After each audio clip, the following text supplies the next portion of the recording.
Kita bersatu dalam doa, kita berdoa. Damai sejahtera yang daripada Allah Bapa, yang melampaui segala akal dan budi manusia,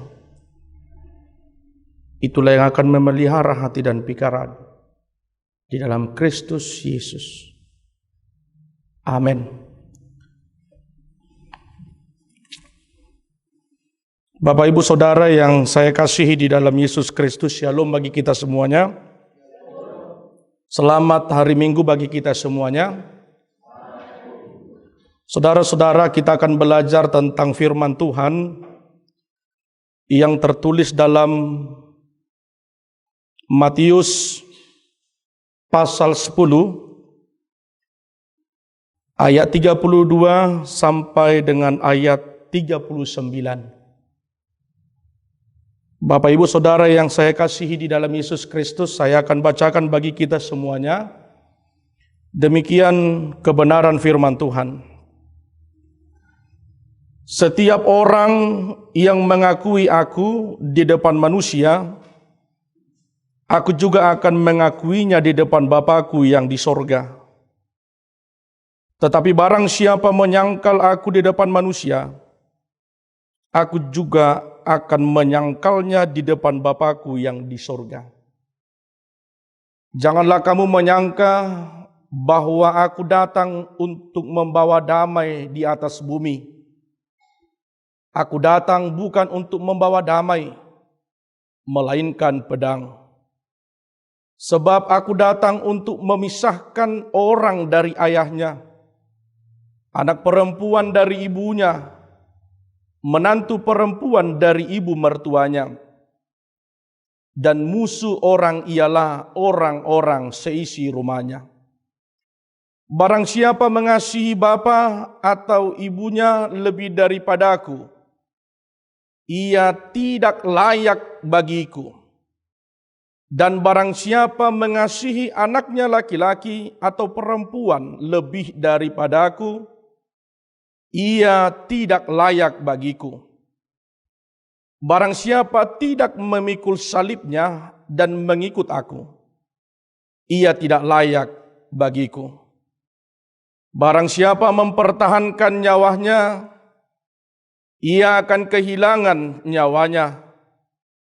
Dan barang siapa kehilangan nyawanya karena aku, ia akan memperolehnya. Demikian kebenaran firman Tuhan. Bapak Ibu yang saya kasihi di dalam Yesus Kristus, lagu yang akan menghantarkan kita memahami firman Tuhan pada saat ini,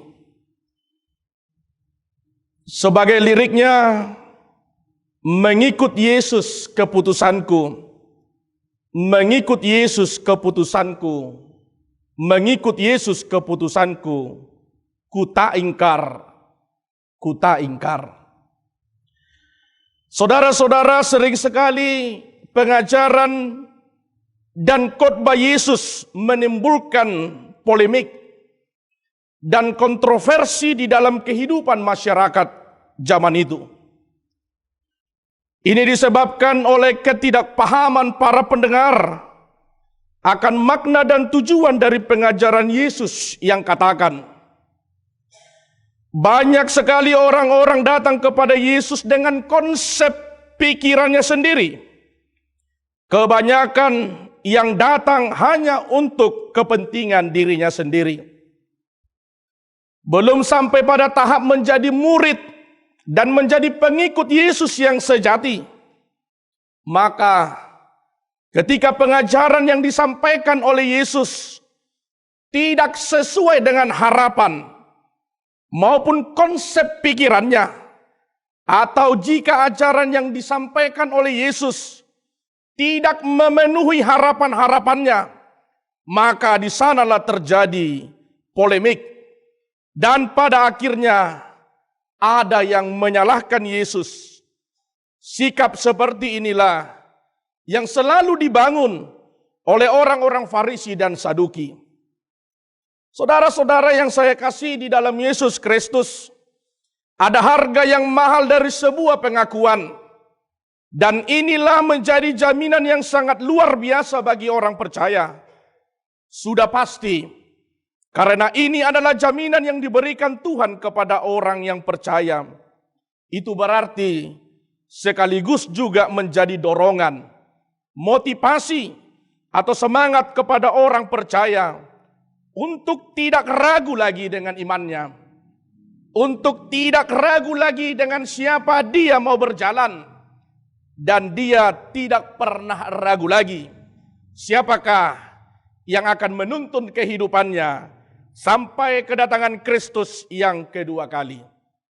Bapak Ibu Saudara yang saya kasihi di dalam Yesus Kristus, Rasul Paulus juga mengingatkan kita agar setiap orang percaya senantiasa memegang teguh, berpegang dengan pengakuannya, beriman kepada Tuhan Yesus, mengikut Yesus dan memikul salib. Saudara yang dikasihi oleh Tuhan Yesus Kristus, memahami ucapan Tuhan Yesus di ayat 34 sampai ayat 37 ini tidak boleh dilepaskan dari konteks pembicaraan Yesus sebelum dan sesudahnya. Dalam perikop ini Yesus menggunakan gaya bahasa hiperbola untuk menonjolkan pesan yang mau dia sampaikan kepada orang banyak. Pedang menjadi simbol penghakiman Allah atas dunia yang akan memisahkan dengan tajam antara orang yang percaya kepadanya dan orang yang menolak Yesus. Tuhan Yesus memang memberikan damai di hati orang percaya. Tuhan Yesus juga mendamaikan orang yang percaya dengan Allah. Tuhan Yesus juga mendamaikan orang percaya dengan orang percaya. Tetapi antara orang percaya dengan orang yang tidak percaya, bukan damai yang terjadi, tetapi justru perpecahan dan pertentangan karena Yesus. Di dalam dunia ini selalu ada pertentangan antara mereka yang tidak percaya kepada Yesus dengan kita yang percaya kepada Yesus. Tidak ada damai antara orang yang sungguh-sungguh hidup sesuai dengan firman Allah dengan mereka yang melakukan dosa. Malahan orang percaya itu akan menderita karena pertentangan atau permusuhan ini. Bahkan pertentangan akan terjadi di antara anggota keluarga, yaitu perpecahan yang terjadi karena ada anggota keluarga yang percaya dan ada juga anggota keluarga yang tidak percaya. Oleh karena itu Bapak Ibu yang saya kasih di dalam Yesus Kristus, perkataan Yesus pada ayat yang ke-37 tidak dapat diartikan bahwa Yesus mengkehendaki keluarga kita tercerai-berai. Melainkan ini adalah pernyataan kehendak Tuhan Yesus bahwa sebagai muridnya kita harus lebih mengutamakan dia, bukan lebih dari ikatan yang paling kuat, sekalipun seperti budaya orang Yahudi waktu itu, yaitu keluarga. Tuhan Yesus sama sekali tidak bermaksud agar orang-orang membenci orang tuanya dan keluarganya. Mengikut Yesus membutuhkan komitmen yang kuat. Mengikut Yesus memiliki hati yang sungguh-sungguh melebihi komitmen yang sungguh-sungguh di tengah-tengah keluarga. Ucapan Tuhan Yesus ini mengingatkan kita bahwa salah satu penghalang kesetiaan kita kepada Yesus adalah karena kita lebih setia kepada sesuatu atau seseorang yang lain di dunia ini dibandingkan dengan Tuhan Yesus. Hubungan kekerabatan dan persaudaraan sering sekali menjadi batu sandungan di dalam pertumbuhan iman. Mengasihi sesama, termaksud orang tua dan saudara, adalah tugas dan tanggung jawab yang sangat penting bagi kita manusia. Akan tetapi Bapak Ibu yang saya kasihi, ketika kita mengasihi mereka lebih dari dasar kita mengasihi oleh Tuhan Yesus, dan kasih kita kepada mereka lebih besar daripada kasih kita kepada Yesus, disitulah Tuhan mau mengangkat kita dan Tuhan mau membimbing kita agar kita memiliki komitmen yang kuat. Saudara-saudara, prioritas terhadap Tuhan, itu menjadi gambaran orang yang mengikuti Yesus.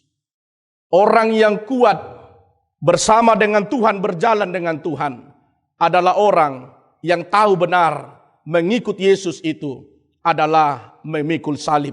Hidup dalam penderitaan, hidup dalam kesengsaraan, hidup dalam tantangan yang begitu besar di tengah-tengah dunia ini. Tapi orang yang mengikuti Yesus, dia tahu pasti bahwa apa yang dia hadapi, tentu ini adalah dinamika iman yang harus dia alami sebagai anak atau murid Yesus yang mengikuti Yesus di dalam kehidupannya. Bapak Ibu yang saya kasih di dalam Yesus Kristus, Yesus juga mengatakan, barang siapa mempertahankan nyawanya, ia akan kehilangan nyawanya. Dan barang siapa kehilangan nyawanya karena aku, ia akan memperolehnya. Dalam hal ini Tuhan Yesus tidak mengatakan bahwa hidup atau nyawa seseorang itu tidak berharga, sehingga tidak perlu diperjuangkan dan dipertahankan. Tuhan Yesus juga mau menegaskan bahwa hidup atau nyawa manusia begitu berharga di mata Tuhan. Karena itu saudara-saudara, dalam kehidupan kita orang yang beriman, janganlah hidupmu engkau pertahankan dengan cara-cara yang merugikan martabat imanmu. Jangan engkau memakai hidupmu, mempertahankan hidupmu. Engkau tawarkan imanmu untuk dunia ini. Tapi dunia boleh kita hajar dengan iman kita. Itulah yang menjadi pengikut Yesus. Saudara-saudara yang saya kasihi di dalam Yesus Kristus, mempertahankan nyawa. Karena betapa sering manusia berupaya untuk mempertahankan hidupnya dengan cara-cara yang tidak etis, tidak bermoral, dan bersifat egosentris. Karena keadaan yang sulit, seseorang merasa berhak untuk merampas hak milik orang lain.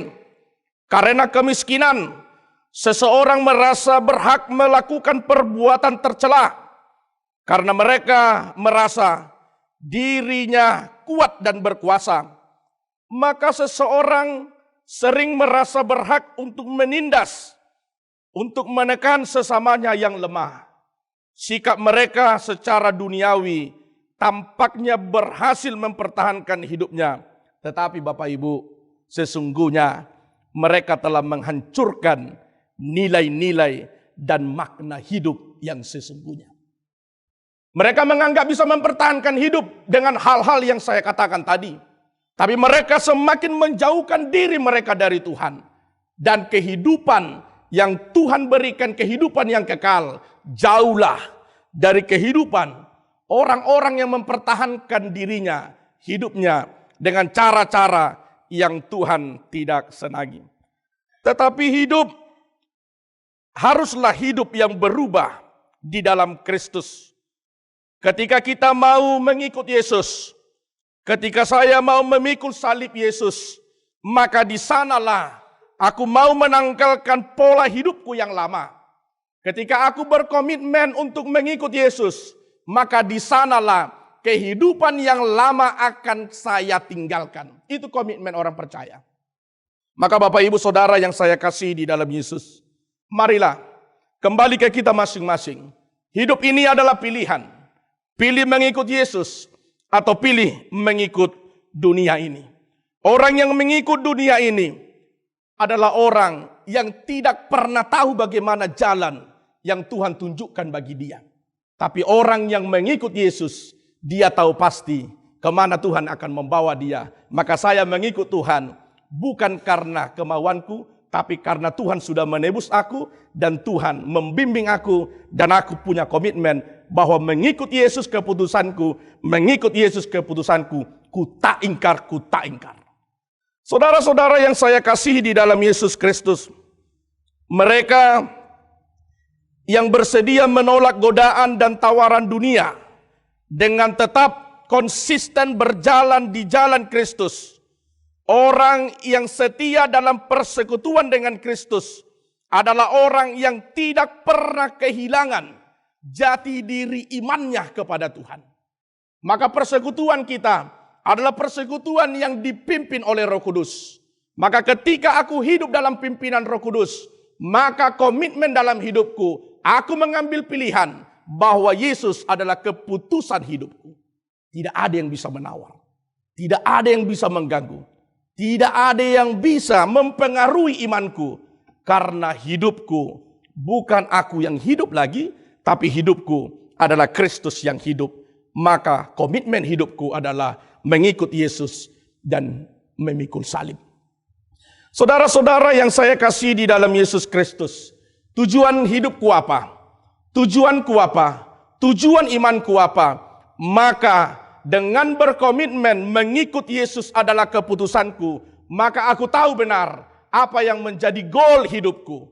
Maka goal hidupku adalah kehidupan yang kekal yang Tuhan berikan bagi orang-orang yang percaya. Saudara-saudara yang saya kasih di dalam Yesus Kristus, kita sering mengakui Yesus dengan mulut kita. Kita sering mengakui Tuhan Allah dalam pengakuan-pengakuan iman rasuli kita. Tapi sejauh manakah kita mampu mengimplementasikan pengakuan imanku di tengah-tengah kehidupan dunia ini? Bapak Ibu Saudara, pengakuan itu bukan hanya dari mulut. Tapi pengakuan itu bisa jadi dari perbuatan dan teladan kita masing-masing. Maka kita sering mengakui Yesus dengan mulut kita bahwa Yesus adalah guru yang agung. Kita menyebut dia sebagai guru yang besar. Maka kita posisikan diri kita sebagai murid. Maka ketika kita sadar bahwa Yesus adalah guru yang agung, maka ketika Yesus adalah guru yang agung, maka aku adalah murid yang akan mengikut guru yang agung itu. Sebagai murid yang baik, maka bagian dan tanggung jawab kita adalah taat dan patuh akan instruksi guru. Sang guru telah memberikan sebuah tanggung jawab besar kepada kita sebagai murid-muridnya, sebuah perintah untuk memikul salib dan mengikut Yesus. Memikul salib juga merupakan sebuah keputusan penting dalam kehidupan karena ada harga yang harus dibayar. Setiap orang yang memiliki salib masing-masing dan berbeda satu dengan yang lain, mereka punya pemahaman yang berbeda mengenai apa yang ada dalam dirinya. Saudara-saudara, banyak tantangan yang diperhadapkan kepada kita. Tentu tantangan ini kita memiliki perbedaan memahaminya. Bagaimana kadarku sebagai pengikut Yesus memahami pergumulan hidup ini. Tapi yang pasti, orang yang mengikuti Yesus, apapun pergumulannya, dia sadar bahwa salib itu adalah salib yang harus dipikul. Salib itu adalah salib yang akan membawa aku kepada kehidupan yang kekal. Setiap orang memiliki salib masing-masing, penderitaan masing-masing, pergumulan masing-masing. Maka setiap orang harus memiliki hubungan yang baik dengan Tuhan. Setiap orang harus memiliki komitmen di tengah-tengah kehidupannya bahwa mengikut Yesus adalah harus di dalam memikul salib.